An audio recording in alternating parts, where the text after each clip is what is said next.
The Retirement Café Podcast, episode 33, Getting Peace of Mind at the End of Life, with Mary Jordan. Retired or thinking about retirement? You've come to the right place. Welcome to the Retirement Café Podcast. In each episode, we bring you an important conversation with insight, tips and knowledge, all designed to help you live a fulfilling and successful life in retirement. Here's your host, Chartered Financial Planner and Accredited Later Life Advisor, Justin King. Hello and welcome to the latest episode of the Retirement Café Podcast. Today I'm delighted to welcome back Mary Jordan to the show. Mary appeared on a previous episode sharing her knowledge and expertise about dementia. This time, Mary is here to talk about that final phase in the journey of life, what we call end of life. Mary has written an award-winning book on this somewhat taboo subject, but here at the Retirement Cafe, we recognise it's a topic that must be addressed. Welcome back, Mary. Hello, thank you. So when we chatted last time, you appeared on the Retirement Cafe podcast talking about dementia. And for those who missed that episode, could you tell us a little bit about yourself and your background?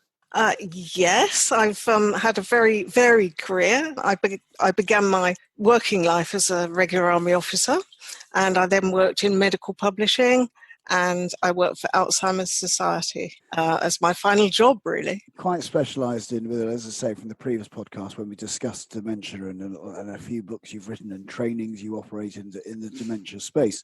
We're chatting today about your experience of what we call end of life, the final phase on our journey on this planet. You know, we say that there's only two certainties, death and taxes.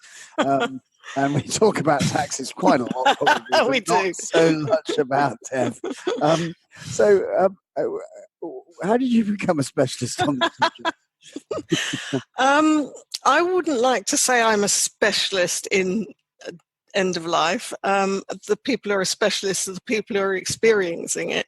I got to know my co-author, Judy Carole Kauffmann, and she is a specialist in end of life. But at the time that we got together, I had experienced several deaths of people close to me, and it was just fortuitous that we got together, and it was an appropriate time to discuss writing a book about the whole experience. Yeah, so, obviously, a lot of us will have experienced someone close to us passing on.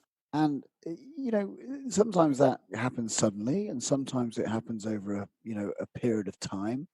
Based on your own experiences, what's your advice to when this happens to the people left behind? Oh, to the people left behind, it will pass.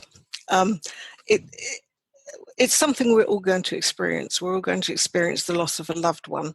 We all experience grief differently. And I think that's perhaps that's the most important point.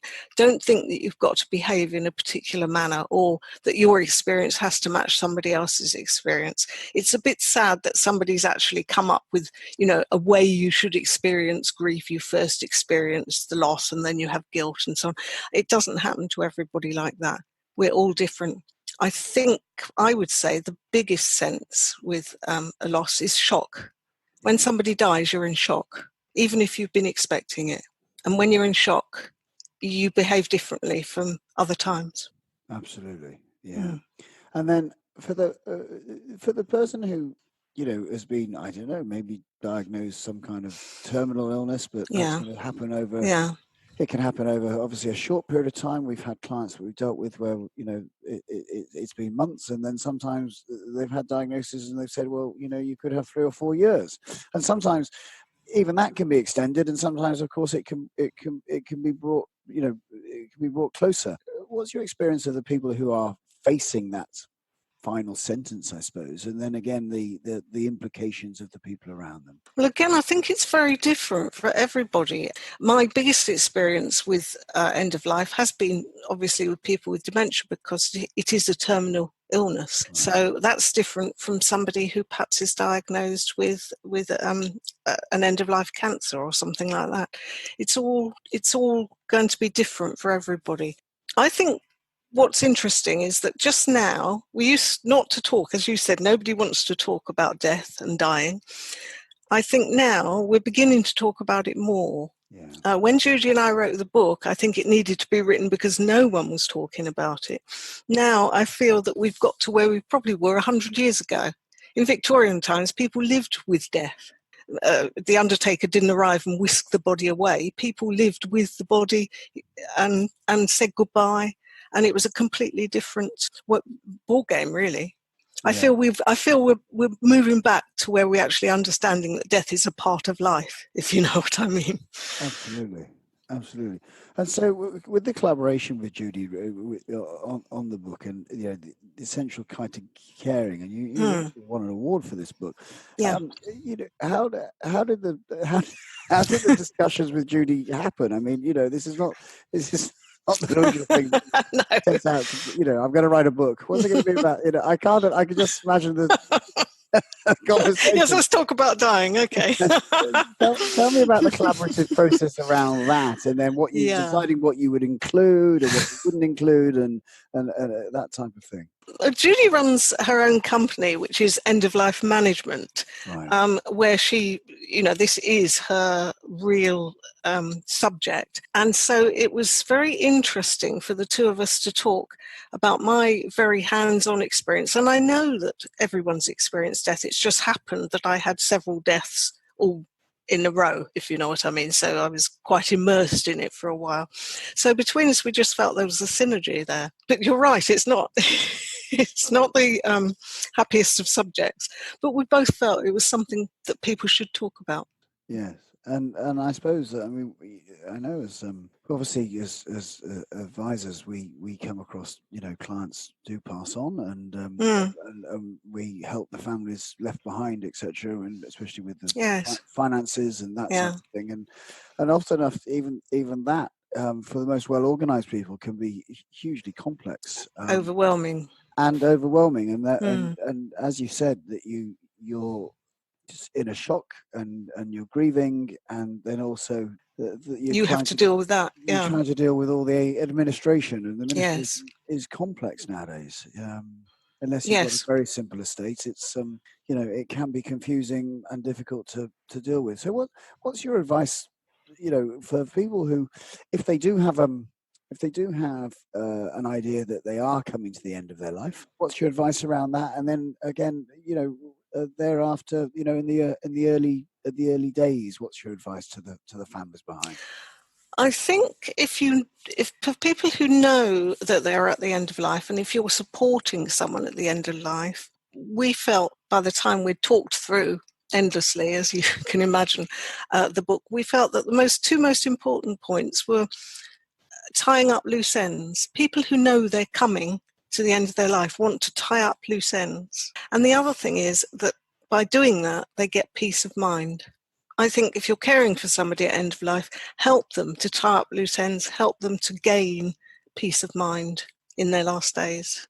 Sure. I think those are the most important points, really. I can imagine. I have had a little bit. Sometimes I've chosen to have what may be difficult conversations with people who are coming towards the end of their life, and wanting to know, know their story, know what they are most happy and achieved, and know if there's anything that they felt that hadn't been done or could be attended to.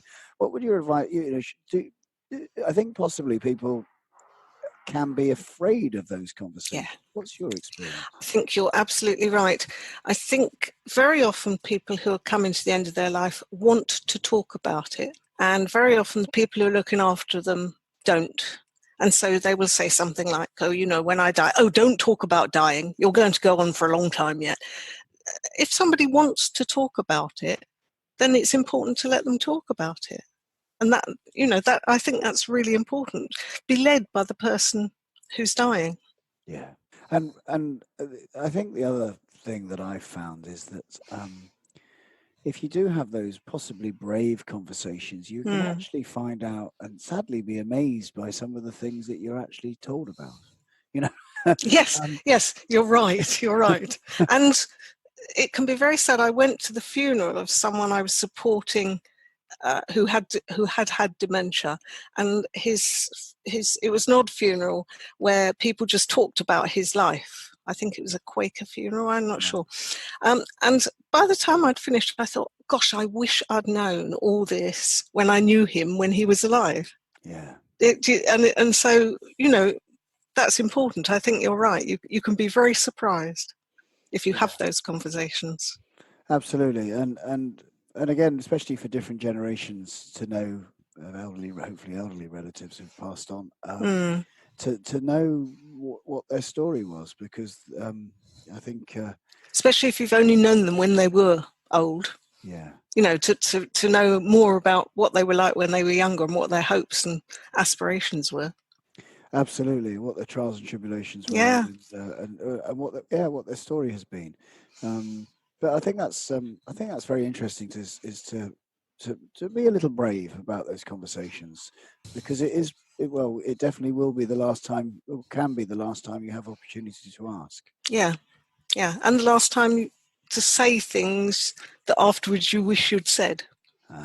Yes, yeah. Have you experienced that when talking to people?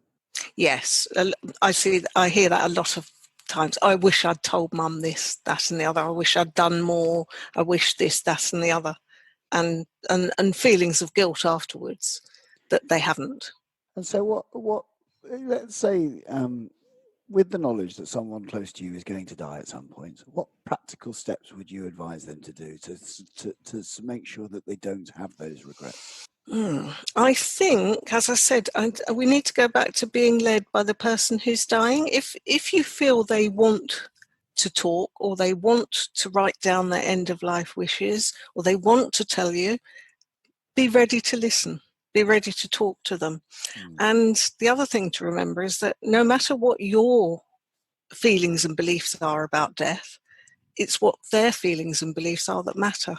Yeah. If you're supporting someone at end of life, and they want to see a religious leader and you don't believe in it, it's what they want that counts. Similarly, if they don't want to talk about anything spiritual, don't.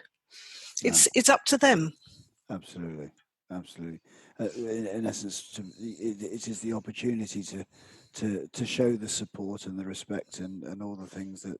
respect's a good word. That you'd hope to show someone that you loved and cared for, I suppose. Yes. Yeah, wonderful.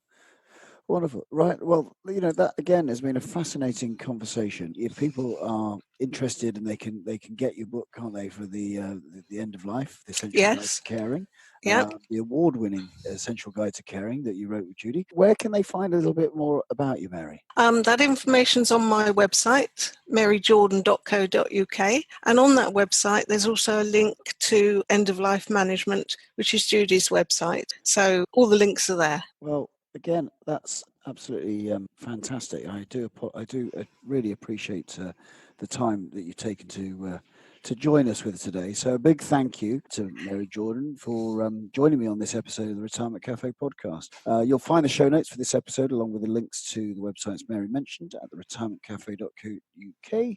And if you'd like to listen to other episodes, then please head to iTunes and search for the Retirement Café Podcast, or look on the website and you get more information. If you'd like to let me know what you think about what we discussed today, please send me an email at jk@mfbwealthmanagement.co.uk, or you can connect with me on Twitter at JustinKingCFP. So until next time, this is Justin King, helping you feel more informed in your retirement. Thank you for listening to the Retirement Café Podcast with Justin King. To find out more, you can find us online at theretirementcafe.co.uk.